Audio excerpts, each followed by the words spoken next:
OK. Donc, merci à tous. On va voir l'usage de feutre. Un petit exercice avant de commencer ou de laisser le devoir de faire la grande tâche. La première chose que je veux montrer ici, c'est qu'on peut utiliser le marqueur pour différentes choses. Une, c'est pour montrer l'éclairage, mais l'autre, c'est pour faire des accents de couleurs. Et c'est pas nécessaire que vous utilisez une feutre des dessins. Vous pouvez utiliser quelque chose de beaucoup plus économique. Par exemple, ici, il y a un peu d'orange pour accentuer qu'ici, il y a un bouton qui a la lumière ou simplement pour exprimer qu'il y a une différence de matériel. Euh, Ici, je projette l'ombre, non? Mais quand j'ai des éléments où la projection de l'ombre est facile, je peux le faire. Euh, je peux le faire aussi avec les gris, bien sûr. Mais quand c'est difficile de projeter l'ombre, comme ici, où je n'ai pas une ombre projetée, je peux faire un rectangle au fond ou une autre forme, mais le plus simple est le meilleur parce qu'il n'est pas concurrence visuelle avec les dessins, la thématique, et je peux les remplir avec une couleur solide. Et donc, ça va faire que nos dessins d'exploration ne soient pas dans l'espace vide blanc. Okay? Donc, ça peut nous aider. Ici, j'utilise le gris et une autre feutre, et ça nous aide à le faire très rapidement. Je peux aussi le faire avec le hachuré pour éviter l'hachurage, pour éviter de se les feutres. Mais c'est un peu la même chose. Je pourrais faire un seul rectangle qui connecte les deux éléments, si je veux, et les remplir. Donc, il y a plusieurs choses. Vous pouvez expérimenter avant que vous expérimentez, parce que ça va être votre première fois, numérisez la page. S'il y a une erreur catastrophique, il ne faut pas que vous la refassiez nécessairement. OK? Donc, ici, je sais ce que je vous recommande. Et vos enseignants peuvent vous donner un peu plus de nuances sur ce type de choses pour rapidement faire popper les choses, attirer l'attention où vous voulez l'attirer dans les dessins ou planter le dessin que ce soit plus dans un contexte que tout seul dans l'espace vide. OK. Donc, mais quelquefois, on va utiliser le feutre de design pour faire l'éclairage ou bien pour faire des remplissages rapides des zones. Non, le feutre, l'avantage, c'est qu'en contraste de nos instruments comme ça ou les crayons, n'importe, comme vous voyez, on dessine avec ces petits points. C'est pour la raison pour laquelle remplir et faire les dégradés pour les solides platoniciens vous a pris beaucoup, beaucoup de temps. Mais mon feutre, mon marqueur, a un point qui est beaucoup plus grand avec lequel je peux remplir des choses. OK? Donc, votre marqueur, je vous ai demandé d'acheter une set complète, une set réduite de gris. Et vous allez voir qu'ici, il y a des noms. Non? Dans ce cas, dans mon cas, on a les numéros 0, les numéros 1, les numéros 3, et ça se continue jusqu'au moment qu'on arrive à noir. OK? Donc, c'est ça qu'on va utiliser pour faire les dégradés. Et c'est important que ces trois premières, les 0, 1, 2, 3, les plus clairs, on va les utiliser les plus. Donc, vous allez les terminer avant. Quand vous réachetez les feutres, il faut acheter la même marque, le même type de gris. Ici, j'ai le Cool Gray. Pas très visible ici sur l'écran, mais c'est le Cool Gray. Puis j'achète un gray neutre, une gray chaude, ça ne marche pas. OK? Même marque, même type de gris. Et je vous recommande, avant de commencer, de les remettre à côté de vous en ordre. On va les faire pour y arriver. Mais avant de ça, vous avez aussi votre papier marqueur. Okay? Donc, c'est un papier spécial parce qu'il y a un côté qui a une pellicule de matière qui va éviter que l'encre de feutre se déplace, se absorbe d'une manière inefficace. Si on dessine sur les papiers à photocopie, un peu moins avec lesquels j'avais recommandé, mais si vous achetez un autre, vous allez voir que si je veux remplir ce rectangle, toute l'encre va sortir. Non? Avec ce papier, le mélange entre chaque niveau de gris et l'encre va avoir moins cet effet. Mais ça signifie qu'il y a un côté du papier qui est le bon pour mélanger et qu'il y a un autre côté du papier qui c'est le mauvais. Et quelquefois, c'est mon expérience, vous achetez votre truc, c'est pas toujours, je ne sais pas pourquoi, l'un qui est en face. Donc, toujours, je recommande, prenez un marqueur et essayez de, dans un coin qu'on ne va pas utiliser, de voir si tout marche bien. Vous pouvez faire la même chose de l'autre côté. Non? Vous voyez, la qualité, ce n'est pas la même. Il y a des choses, quelquefois, on voit une graine qui n'est pas le bon. Donc, il faut que vous commenciez à dessiner dans le bon côté. Sinon, vous allez avoir des frustrations, ça ne va pas marcher et il faudra refaire les dessins. OK? Est-ce qu'il y a une question sur ça? Okay. Donc, après que je choisisse le bon côté, j'ai fait 4, 6 carrés dans mon papier et j'ai vu que vous répétez ce même exercice. OK, donc je vais mettre mes feutres ici en ordre. Donc, j'ai le 0, 1, 2, 3, 4, 5, 6, 7, 8, 9, 10 et noir. Si vous savez acheter un qui est 1, 3, 5, 7, ça marche aussi. OK? Mais c'est important que j'ai laissé en ordre parce que je ne veux pas me tromper et on n'a pas de CTRL-Z dans ce type de dessin. OK? Donc, le premier exercice que j'aimerais que vous faites, et vous pouvez utiliser les gris foncés parce que c'est les couleurs qu'on va utiliser les moins. Vous allez simplement remplir les carrés. OK? Donc, ici, par exemple, je peux faire, je recommande que vous commencez par les périmètres, au moins 3 côtés, et après, vous pouvez aller et venir, comme dans ce escalon, pour remplir. Donc, dans ces côtés, dans ces cas, ma marque de feutre, c'est pas très intense par rapport à la quantité d'encre, mais si je continue à ajouter, je vais faire les papiers très mouillés. Je ne sais pas si c'est visible ici. Et c'est là quand ça peut sortir. OK? Donc, c'est bien, c'est une bonne pratique de ou remplir rapidement ou remplir un peu dedans pour après revenir et quand c'est comment dire, sec, je peux retoucher. OK? Donc, c'est la première manière et vous pouvez répéter l'exercice ou vous pouvez laisser ça pour l'un qui vous avez plus de problèmes à faire. Donc, je peux les refaire. Dans ce cas, une autre manière de remplir qu'on va faire beaucoup, c'est en diagonale.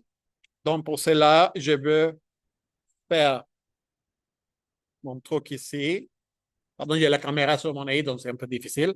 Et donc, on va répéter un peu.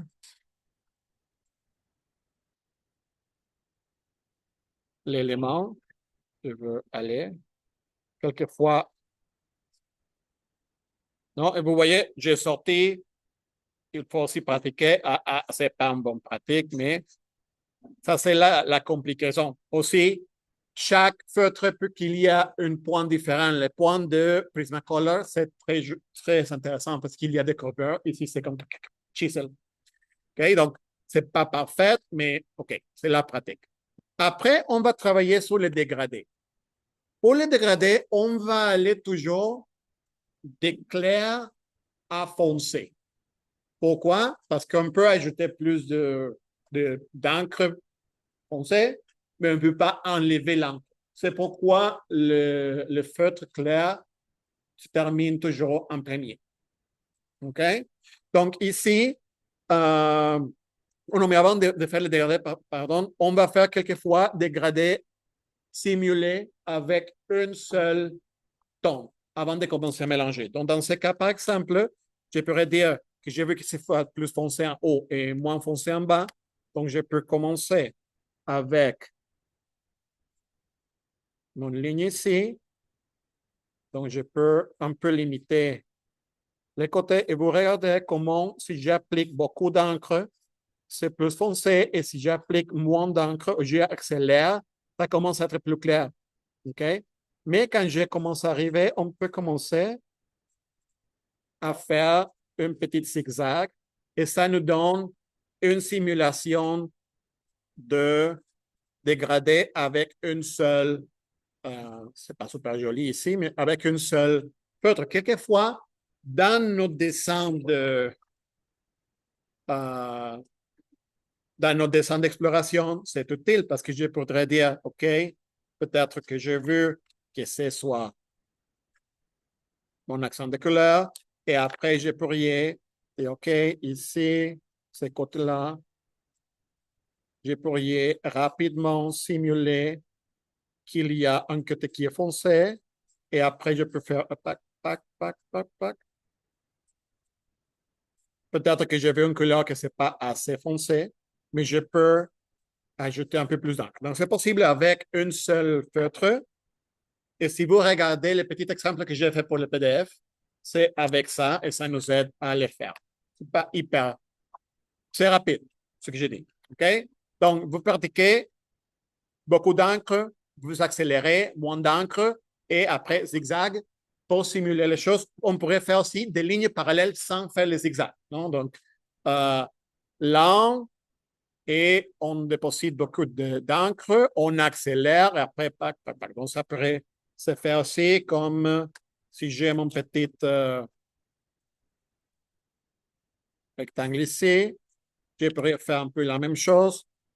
Je fais mon périmètre et après, je peux faire beaucoup d'encre et là.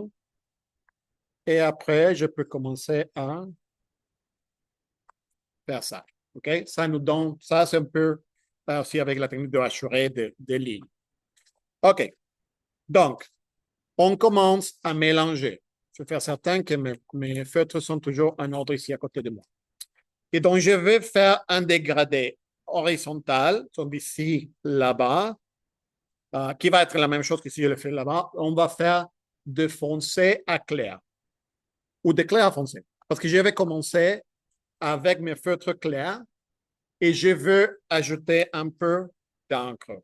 OK? Donc, il faut que je commence du blanc. Donc, je vais commencer un peu ici et je vais dépositer un peu de couleur. Et après, je veux revenir et je veux aller avec le numéro 2 et je veux commencer à ajouter un peu plus. OK? Et j'envahisse un peu les côtés qui suivent. Vous voyez? Donc, je peux continuer avec le numéro 3. Et c'est important que j'agisse avant que je perde que le feutre sec. OK? Donc, je peux venir au niveau 4 et je commence à mélanger. J'ajoute plus de matière. Non? Si je veux qu'il y a un point, je peux revenir avec les 3 et mélanger un petit peu. Donc, je peux aller, revenir, etc. On peut augmenter au niveau 5. Que je fais ici. OK, il faut massager un peu le niveau 4. Après, je peux aller au gris numéro 6. OK. Je vais ajouter, peut-être qu'il faut que je revienne un peu sur les 5 pour faire certain que ça se mélange. Je vais au 7. Et si vous savez, en 3, 5, 7, donc ça va être plus rapide. Mais regardez comment on fait toujours beaucoup clair et les tons foncés sont beaucoup plus limités. Parce que c'est toujours bon, je peux étendre le côté foncé que faire une autre chose. Et éventuellement, je vais arriver à noir. OK? Et quand je termine, je peux revenir à marquer le périmètre. Oups, une seconde.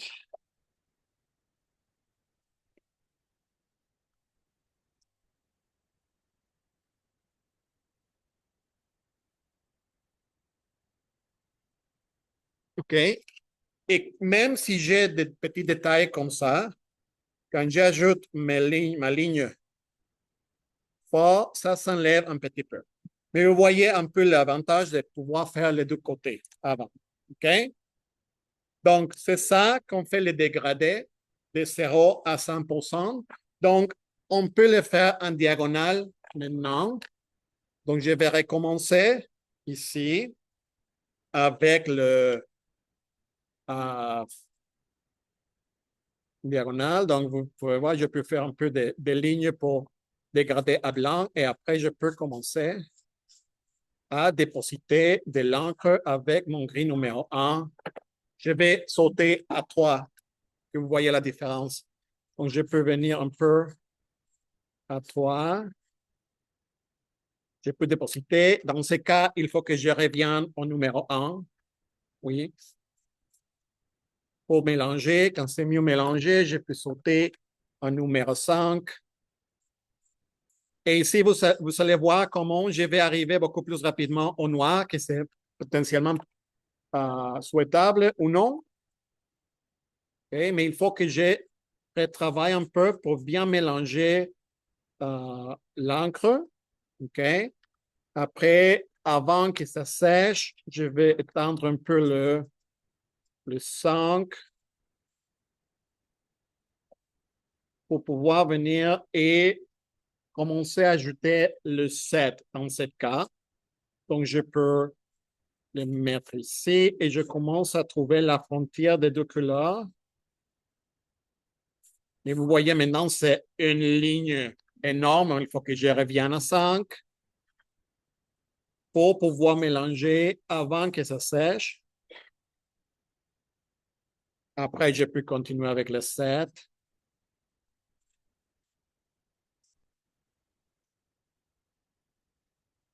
Avec le 7, je déposite mon encre. J'ai pu aller avec le 9. Ça va être ici.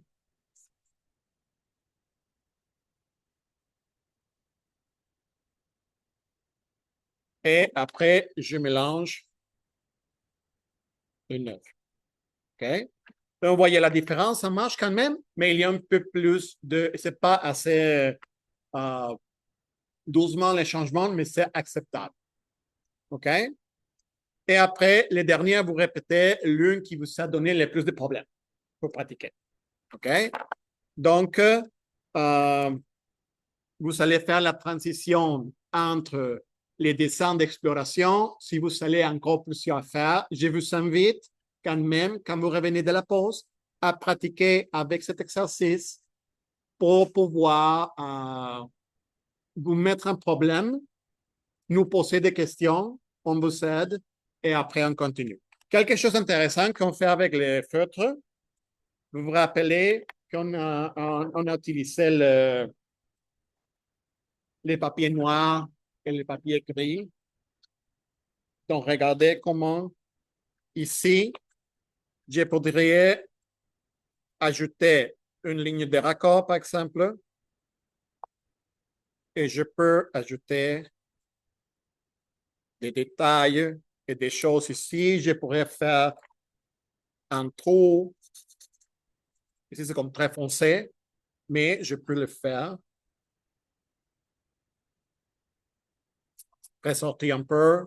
Je peux donner un peu de volume, si je veux, avec mon hachuré. Ça, on peut commencer à le faire après, mais ça nous donne l'idée, non? C'est la même chose si je décide que cet élément va se couper ici. Et pour l'essentiel, s'il vous plaît, expliquez de quel côté la ligne va être blanc et de quel côté ça va être noir. Je peux ajouter des détails qui peuvent m'aider à donner des éléments super cool à mon dessin quand j'ai fait le rendu de l'objet qu'on est en train de concevoir. OK? De dessiner. Plus. Question? Tout est bon? OK. Venez et prenez une photo de l'écran la plus proche à vous pour pouvoir la répliquer après. Et si vous voulez jouer avec les graphiques et les coupes, etc., ça. OK? Et en blanc, c'est Oui, oui, oui. Je vais voir si ça peut se faire les focus. Ah. OK. Je vais. C'est parti.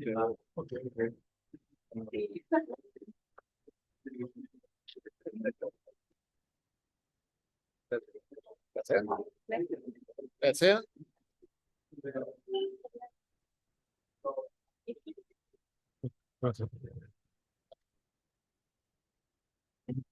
Merci à vous.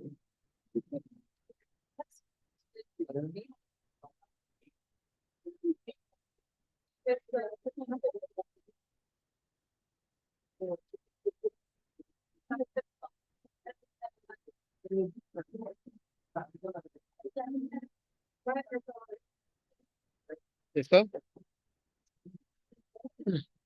C'est bon. Non, j'ai perdu ces deux pour toujours. C'est bon, je le laisser tomber. Ah, tu vas avoir les fans.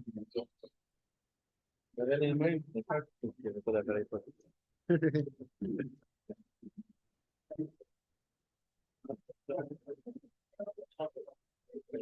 Oui. Pour le... Mhm. Non, ça va. Ça va. Mais fais ça dans une bonne taille. Je vais te montrer plus ou moins, mais ça marche bien. Oui, exactement. Mais fais l'essai avant de commencer de quel est le bon côté pour t'assurer que. Oui.